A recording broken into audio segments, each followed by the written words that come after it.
Right, now that that's out of the way, welcome to the Halloween special. For this episode, I decided to do something I couldn't find anywhere on YouTube, so let's hope this is original. We'll be finding out the real-life lore behind the ghost types of the game Phasmophobia. There are 12 types of ghosts to discuss, so let's not wait any longer. The first type we shall discuss is the Poltergeist. The Poltergeist is quite common in the media, even getting a movie. They're portrayed in the game and in the media as throwing objects around rooms and being generally chaotic. In the realish world, the poltergeist originates from the land of Germany.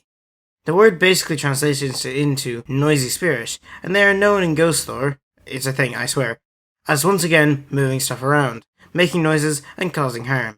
Comparing the game's version to the lore, the game gets a lot right.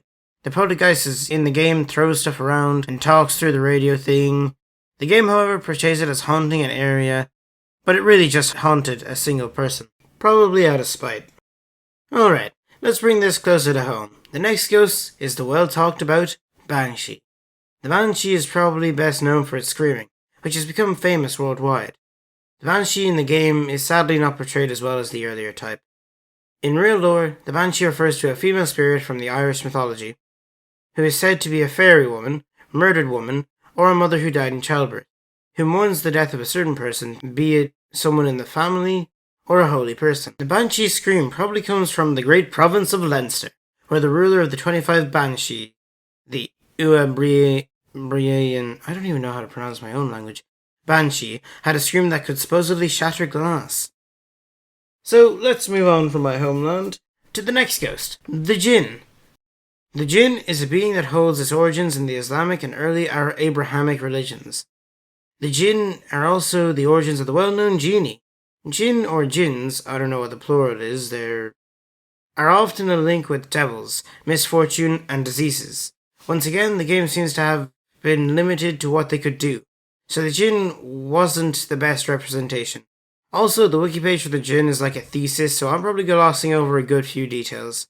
I'm not really sure what to say about the spirit. They're the generic dead people ghosts. The origin of the word basically just means breath or blow, so that's something, I guess. The game lets it talk and write, though. The Wraith has the same problem as the spirit. The wiki page just says a Wraith is a ghost. I'd do more detailed research, but nah. You can guess how the Phantom is in terms of research. Maybe the game developers just went to thesaurus.com, because that's all I'm seeing. Finally, something with actual difference. The Revenant. The Revenant comes in to single-handedly save this video. A Revenant is not in fact a ghost. It is a reanimated corpse that intends to haunt the living. The idea of a Revenant is from various European legends and cultures, but the word comes from Old French and means to come back and return. Although the game portrays the Revenant as a ghost, they gave it the ability to leave fingerprints, which can be expected from a reanimated corpse. The mayor I was disappointed to find was not just an angry horse that spawns into the game and chases you around. It is a malicious entity from the Germanic and Slavic folklore. They are known for sitting on various things, which causes stuff to happen. For example, they sit on your chest while you sleep, giving you nightmares, but they can also sit on trees and horses, which tangles their hair and roots, respectively. The game has their weaknesses as light and strengths as darkness, which makes sense being a stalker ghost and all. The Shade is just a spirit living in the shade of the underworld. The game makes them hard to find, which I'll believe because when was the last time you found something from the underworld? Exactly. Next ghost. The Demon is once again a very well-known being. The word comes from the Greek word daemon, which, would you believe, means spirit. In Near East and Abrahamic religions, a demon is a malicious entity. Their abilities include possession of the living creatures, they can be summoned, and sometimes controlled. I feel the game gives a good portrayal as they're shown as aggressive and can speak through a Ouija board. Now to get on to one of the most interesting ghosts in the game, we move to the Yuri. The Yuri is a Japanese spirit. The kanji in the name translates to faint spirit. In Japanese folklore, Yuri is created when a Raikon dies in a violent way, or has powerful emotions like revenge. A Yuri can be laid to rest if the right rituals are completed, or it resolves the conflict that keeps it to Earth. There are a few more specific types of Yuri, but this is the general description. The game gives a reasonable Yuri, as they cause freezing temperatures and ghost orbs, so it can be seen. Last up is the Oni. An Oni is another Japanese being. They're a kind of yokai, and are portrayed as giant figures with horns. They usually have red, blue, or white skin, wear loincloths, and carry a spiked club called a kanabo. There are some variations of descriptions, but you get the idea. The Oni is always an evil spirit, and only evil souls will hope to become an Onus.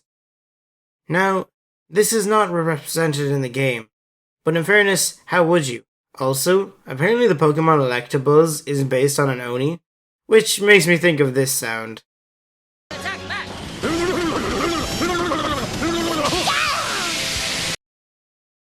Now, that would make the game a lot more entertaining, and there have been updates to the game, adding a few more variations of ghosts, but I gotta get this video out on time. So with that, those are the 12 main ghosts of Phasmophobia.